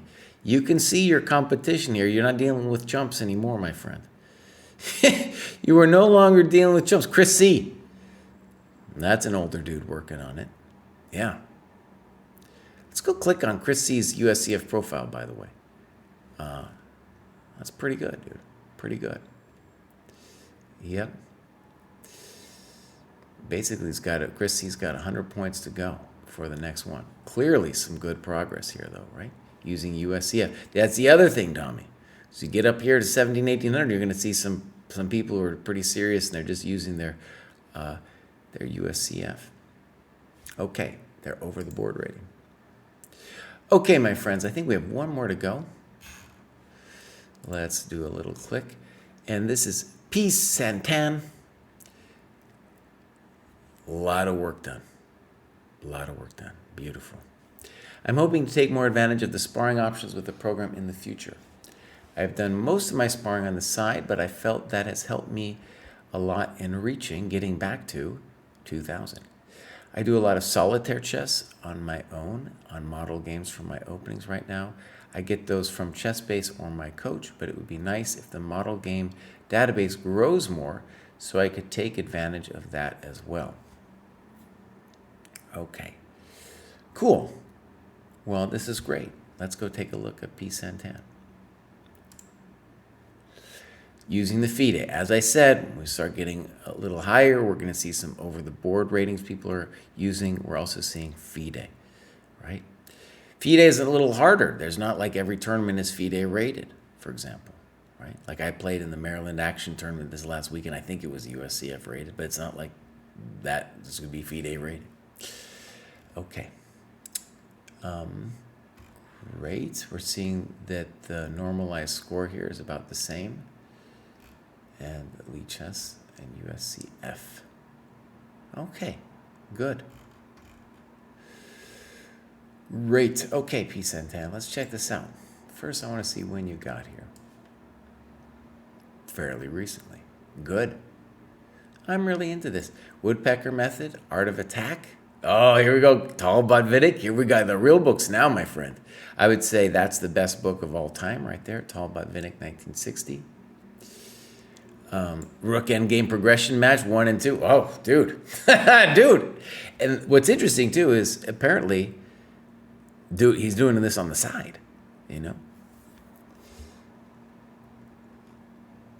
which, maybe is a problem even of finding people to do. I'm worried, actually, like in terms of sparring, like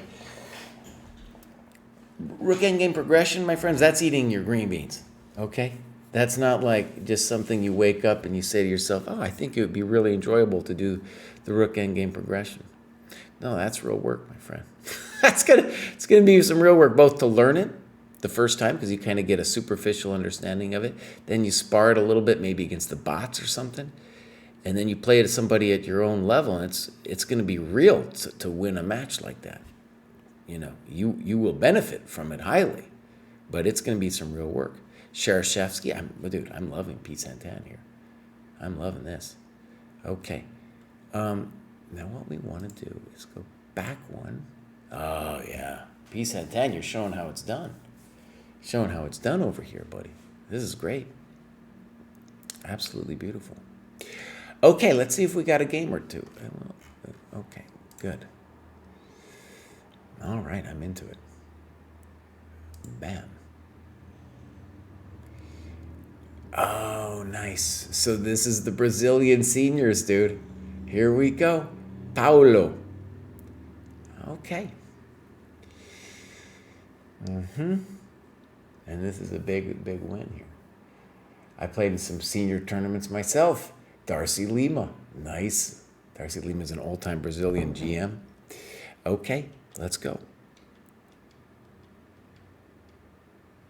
Normally E3 is the best move here for white. There's nothing wrong with that, though. Good move.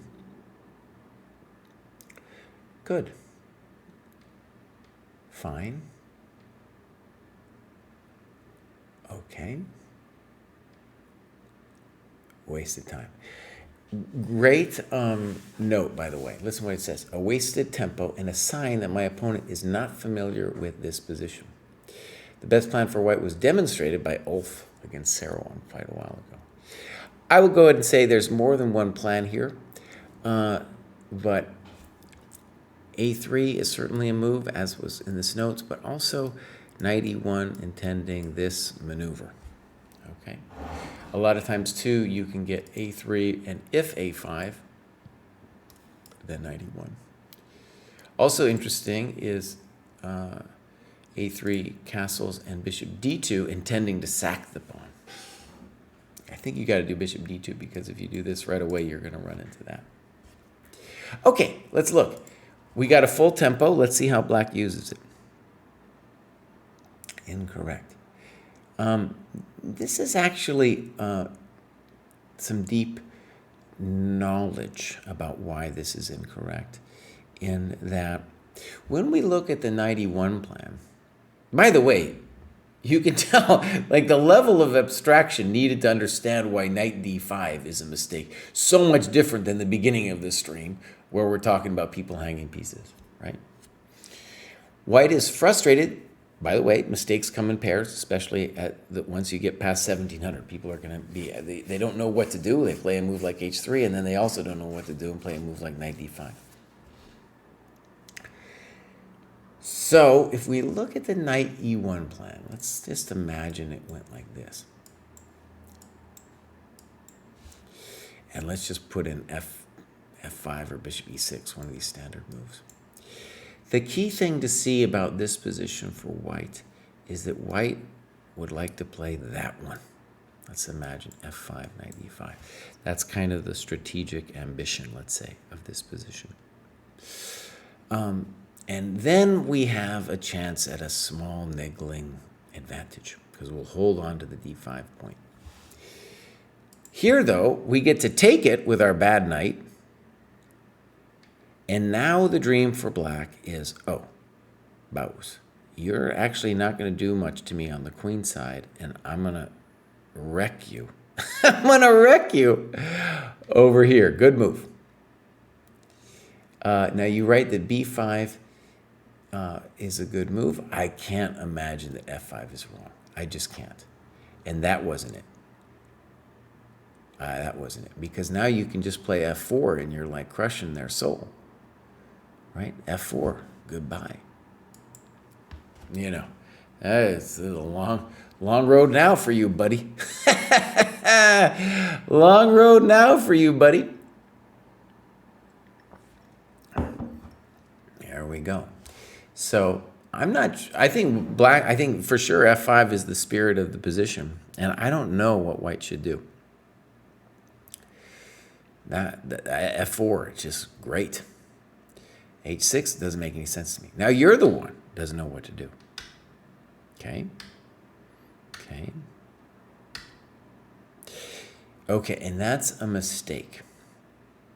Okay, and the reason this is a mistake is that white now should take on F5. And what they say about King's Indian players is every King's Indian player knows, every Russian schoolboy knows, to take back with the pawn. But now you cannot take back with the pawn. And the reason we want to take back with the pawn is that white has now gained the square. After white gains the square, white is no longer going to get mated, right? No longer mato for Alfredo. I'm really coming up with the puns today, huh? In any case, no more mato for Alfredo, and we're doing fine. A3 doesn't make any sense, lots of time. Why aren't we playing F4? I don't understand. B4? That's kind of the guy's intention.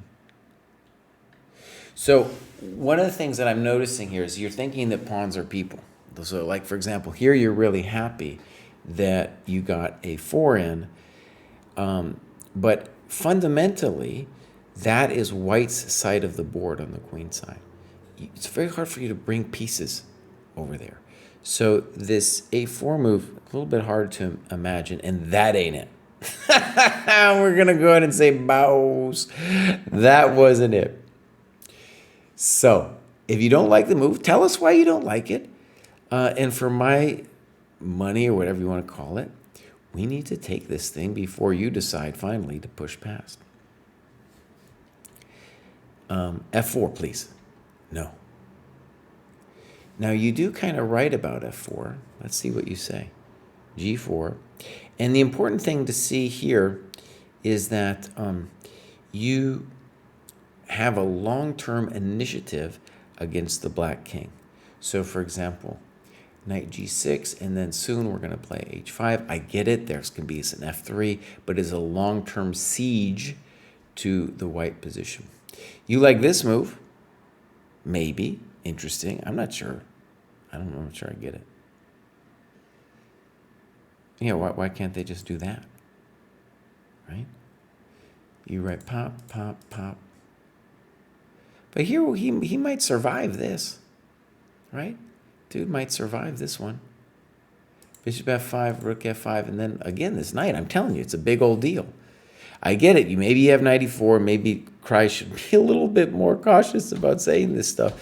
But I'm trying to get inside your head why you like G4. Because I don't. There's the EF5 move. There's the HG4 move. And why aren't we playing F4? Why can't we play F4, please? Okay, here we go. Bishop D7. Okay.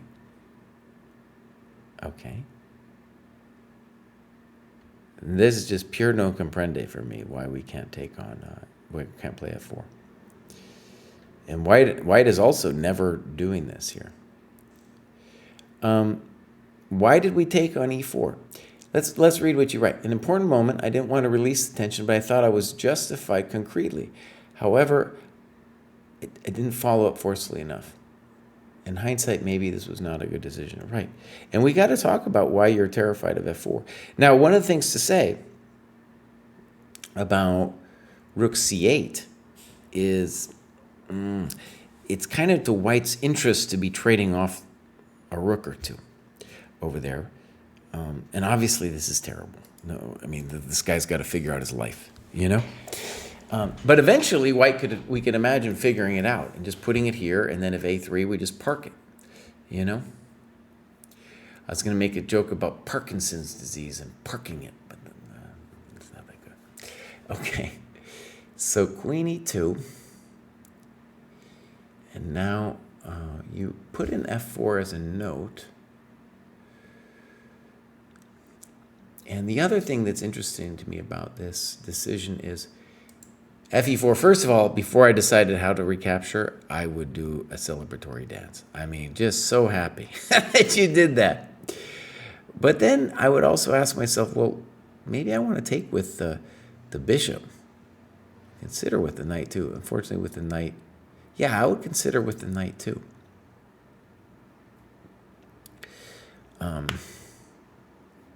For example, knight E4. The knight's great there, and pawns aren't people. We can play Queen A2 next if we need to, and on knight D5, we're going to ask this question. I don't know. I don't know what's happening. You know, white's got some juice. That's all I know. Okay, that was white's decision, though. And one of the cool things, let's say you play the Botvinnik again, there's a lot of King's Indian ideas associated with the Botvinnik, and then you're going to want to know, like, oh, I can play for f4, you know? And obviously, I'm kind of talking about that now, but that's something you'll get from the analysis of your own games. Now, this one I don't like. I'm not 100% on that one because the bishop really does want to go back. And now it's a big question for white. Could white have done something else instead of this sad, sad, sad move? Oh, one of the grossest we've ever seen here at the dojo. Okay. So, yeah, here we go. Queen d4.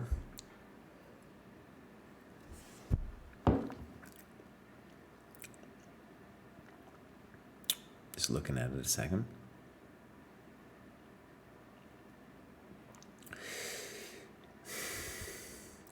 It might be clever to play h4 here. We need counterplay. Also maybe clever is bishop f3, bishop g4. That's also clever. So let's think about it. You know, you're going after the pawn. If he goes passive, he can forget about it. But bishop f3, let's just put this on the board for half a second. Interesting conception, right? Because your queen has a hard time getting back. He's trying to trade off your best piece. And if you take it and the queen starts coming in, well, there's some real drama, you know, on the table. And your pieces are terrible, right? So passive. By the way, I really feel like a passiveness is a real problem at this level here, you know, when we start getting above, you know, 16, 1700, asking yourself, well, why don't they progress? Passivity, not being sensitive to poor pieces. I saw this whole sequence when I played fe4 and thought I needed to be better as I pushed all minor pieces back. However, when I got here, I did not see how to make progress. Now, I love your position, first of all. But second, notice you got some bad pieces, Baus. You got some bad pieces. So, king h7. And here, the question for your analysis should be, well, how should I play this position? One thing we got to say is that your pieces need helping. And it's not necessarily clear what the easiest path is here. But white's pieces also need helping. Yeah.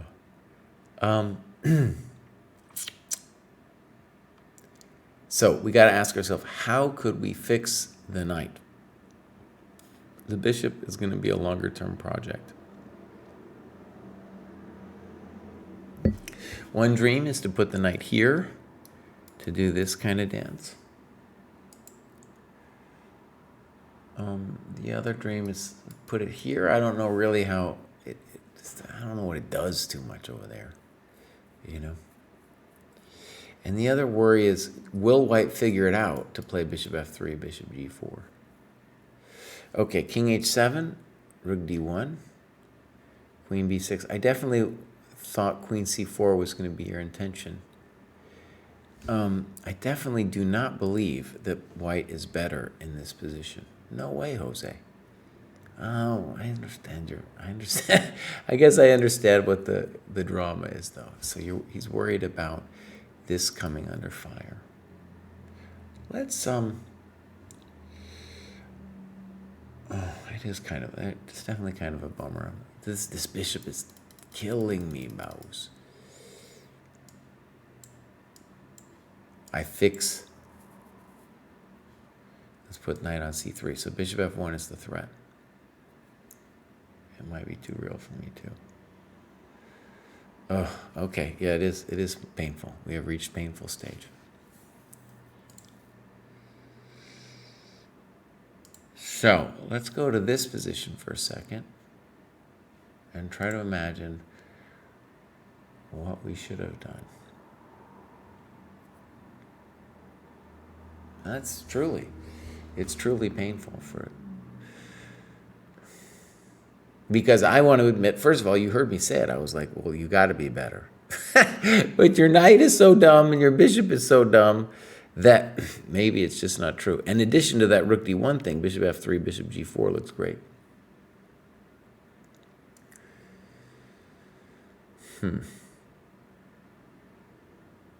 And your rook on c8 is currently in the way of our beautiful knight c8 business. Oh. Yeah, okay, so a very deceptive position.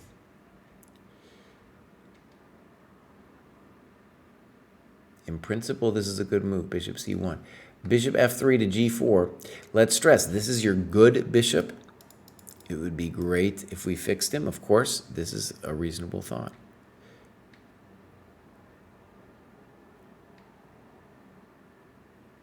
And now we want to talk about bishop f3. Notice again, this dude is consumed with protecting their pawn. Bishop f3, bishop g4, we have some counterplay. Even queen h5 here presents some real questions to be asked, right? Passive. I now win in full defensive mode. That's how you lose. It has nothing to do with getting... You go to full defensive, you're going to lose the game. Bows. Paolo, listen to me, bud. You got to fix your knight. So now there's really just two candidate moves here. You either go here or you go here. With that intention or that intention. Right? Here we're dreaming of this square. Right? I get it. You're worried about knight a3. I'm going to go ahead and say I missed it. I missed it myself too. But still, we cannot play queen b7.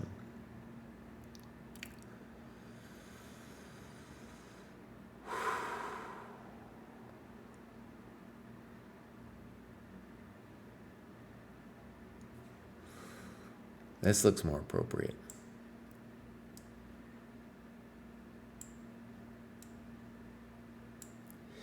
And then maybe they can take there, but that's also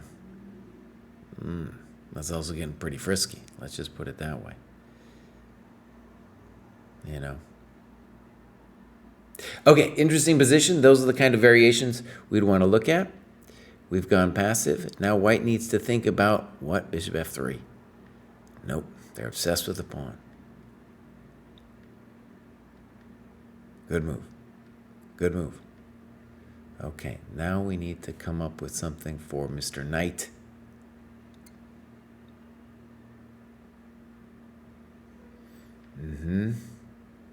White's outplaying you now.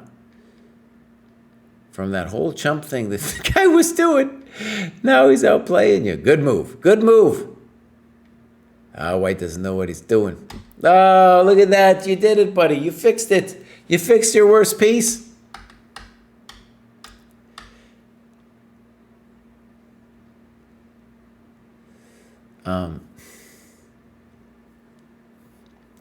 Rook c6. What a power shot.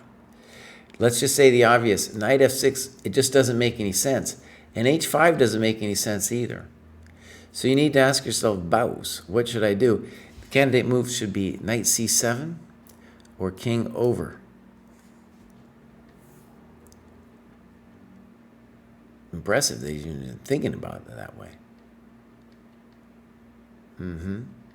Wow. White played a lot of this endgame pretty well.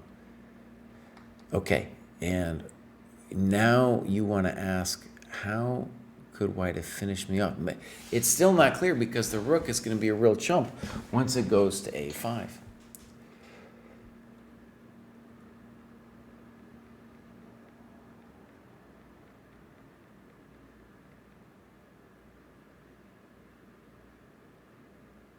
That's not an easy situation. So first of all, rook a6, I'm confused. I get it. So right, we're not allowed to play knight c7 until this guy's guarded. So that's why you played king g7. And now what you want to do is analyze how could white have done something here?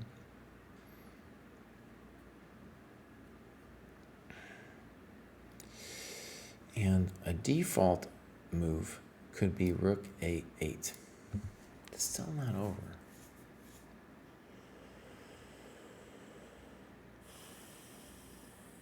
Well, it's still very interesting because the white king is having grief finding a way into the game. So you might actually be able to hold this bad boy. This makes no sense. You snipped. Thank you. Thank you. And now you're crushing it. Oh, white played such a commanding, for a while there, put in some good moves. Could put in some good moves and then just losing their mind. Losing their mind. A game full of strategy lessons. Absolutely. Good annotations, Paolo. Good annotations, my man. This is great. I'm also playing the senior leagues. Maybe we're going to find each other at the World Senior someday. Huh? There we go, buddy. I'd love to go play some World Senior in Brazil or something. Oh, man. Yep. Okay, Andrew's back. Well, we are about done, so I'll close it out. And I think maybe I stopped doing this on Tuesday because this is Title Tuesday. I'm losing all my viewers, man. I'm losing all my viewers, bro. Okay, everybody, it was fun. And this is the part where I say, hey, Bows, check out the Dojo training program. Who is everybody watching? It's GM Hans. That's who they're watching. So normally I'd raid Renga, but let's just give out a shout out to GM Hans. Poor kid. Huh? Poor kid. All right, everybody. Bye-bye. I'll be back probably next Tuesday. I might change up the time, actually. Normally I was doing it on Tuesday because I had a lesson with the coach on Monday. That can be switched up a little bit. All right. Bye, everybody.